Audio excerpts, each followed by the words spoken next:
नेता से प्रदेश में तो कोई है नहीं उनका लीडर। क्यों नहीं है? आज तक नेता प्रतिपक्ष नहीं चुन सके। उपाध्यक्ष अपने नेता से बयान दुआए कि हम बीएससी वर्गीकरण का विरोध करते। दो बयान। मैं तो अभी भी नहीं कह रही। दो बयान। उपाध्यक्ष महोदय, दो बयान देते हैं। उपाध्यक्ष महोदय, मैंने ये कहा अगर पूरे देश में खड़े हैं। उपाध्यक्ष महोदय, मंत्री जी पहले इस बात पे मंत्री जी पहले इस बात पे चर्चा चली है कि आप जो हिम्मत नहीं करता बयान देने का भी हम वर्गीकरण नहीं करेंगे। इनको अपनी जिम्मेवारी समझनी चाहिए। ये बात करे वर्गीकरण। आप जवाब देते समय मैंने स्पीकर साहब से पूछ के बोला हूँ मैं। सवाल इस बात का नहीं है कि आप क्या बोलते हो, सवाल इस बात का है आपको क्या नहीं बोलना चाहिए। सवाल इस बात का क्या नहीं बोलना चाहिए वो पहले सोचो। ठीक है आपने किया, लेकिन आपने दिया क्या है? केवल डिवाइड एंड रूल दिया तो कुछ भी नहीं। आप हक तो देने का काम करें। उपाध्यक्ष महोदय, मैं ये जानना चाहती हूँ इस असुरक्षित प्रदेश में क्यों बांटने का काम? स्पीकर तो साहब, जनरल में भी आप ईडब्ल्यूएस मैं लेकर पूछना आए। चाहता हूँ ये अपने लीडर से, अपने नेता से, देश के नेता से प्रदेश में तो कोई है नहीं उनका लीडर। क्यों नहीं है? आज आप तक नेता प्रतिपक्ष नहीं चुन सके। उपाध्यक्ष अपने महोदय, नेता से बयान दुआए कि हम डीएससी वर्गीकरण का विरोध करते। दो बयान। मैं तो अभी भी नहीं कह रही। दो बयान। उपाध्यक्ष महोदय, दो बयान देते हैं हम लोग। उपाध्यक्ष महोदय, मैंने ये कहा हम अगर पूरे कर देश दिया- में खड़े हैं। उपाध्यक्ष हम पूरे महोदय, देश में खड़े। दो बयान। मंत्री जी पहले इस आपके बात यहाँ पे तो वो लीडर है नहीं। आप कैसे करें? मंत्री जी पहले इस बात पे चर्चा चली है उपाध्यक्ष कि महोदय, आप क्यों हिम्मत नहीं करता बयान देने का भी हम वर्गीकरण नहीं करेंगे। हमारी सरकार आएगी, हम मंत्री जी कृपया आप बैठिए प्लीज। आप बैठो एक बार। उपाध्यक्ष, ये क्या हिम्मत बता रहे हैं? मंत्री जी बैठिए प्लीज। आप मंत्री जी आप बैठिए प्लीज, क्योंकि पहले इस बात पे चर्चा हुई है कि एक विधायक जब बोलेंगे तो बीच में ये मंत्री हैं, इनको अपनी जिम्मेवारी समझनी चाहिए। ये बात करे वर्गीकरण।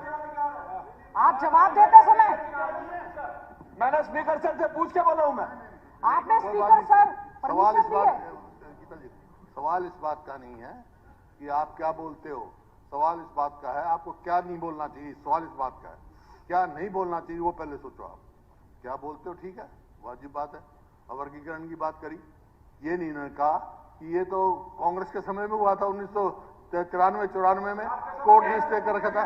मंत्री जी एक मिनट पहले मंत्री जी बैठिए।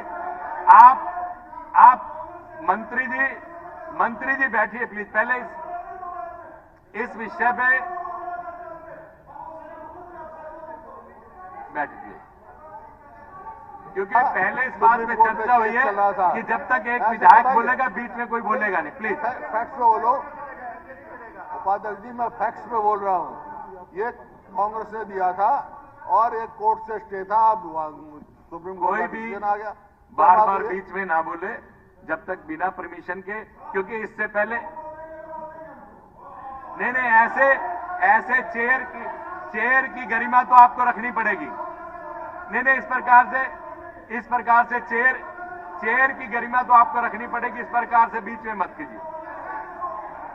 आपको समय दिया जाएगा, आप तब बोलिएगा। प्लीज बैठिए मंत्री जी, बैठिए क्योंकि ये पहले ही बात चली है कि बीच में ऐसे नहीं कोई बोलेगा और बिना चेयर से पूछे कोई व्यक्ति नहीं बात करेगा। इस वक्त पे बात हुई। प्लीज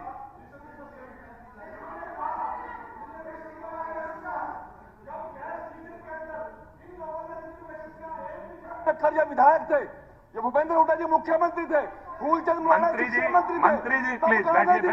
मंत्री जी बैठिए। मंत्री जी इसकी गरिमा रखिए, सदन की गरिमा के अनुसार चलिए। बैठिए। उपाध्यक्ष महोदय, मेरा अनुरोध है, बहुत सारे सुप्रीम कोर्ट के फैसले आते हैं। मैं केवल आपके माध्यम से भारतीय जनता पार्टी की सरकार को कहना चाहती हूं, ठीक है आपने किया, लेकिन आपने दिया क्या है? केवल डिवाइड एंड रूल दिया तो कुछ भी नहीं।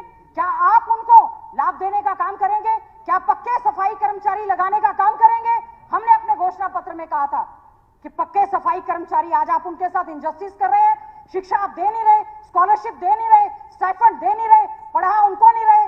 जॉब्स में आपने कहा एजुकेशन इंस्टीट्यूट्स में दे रहे थे, भर्ती आप कर नहीं रहे, स्कूल कॉलेज आप बंद कर रहे हैं। इस तरह का क्या व्यवहार है? केवल शेड्यूल कास्टों को कमजोर करके आरक्षण के लाभ को खत्म करने की ये सोची समझी हुई एक साजिश है। एक सुरक्षित हरियाणा की बात अध्यक्ष महोदय हम लोग कर रहे थे। पहले हमारा क्राइम में आज जो नंबर 1 है, ठीक कहा था बाबा साहेब भीमराव अंबेडकर जी ने, ये हमें संवैधानिक अधिकार मिला है, कोई ये भीख नहीं है और इस अधिकार को हम लोग जाने भी नहीं देंगे। जिस प्रकार से ये नाटक यहाँ पर हुआ है और संविधान जिस समय सौंपा गया, केवल एक बात कही थी, बहुत ही उम्दा संविधान दिया जा रहा है, केवल अगर संविधान अच्छे ढंग से लागू नहीं होगा तो उसको लागू करने वालों में कहीं ना कहीं कमी होगी। और आज एक ऐसा प्रदेश जिसमें रक्षक भक्षक बन रहे हैं, बेटियां सुरक्षित नहीं है, वर्किंग प्लेस पर महिलाएं सुरक्षित नहीं है। हमसे जुड़े रहने के लिए हमारे YouTube चैनल को सब्सक्राइब करें और नई वीडियो की नोटिफिकेशन के लिए बेल आइकॉन को दबाएं। अगर आप ये वीडियो Facebook पर देख रहे हैं तो लाइक जरूर करें और ज्यादा से ज्यादा शेयर करें। धन्यवाद।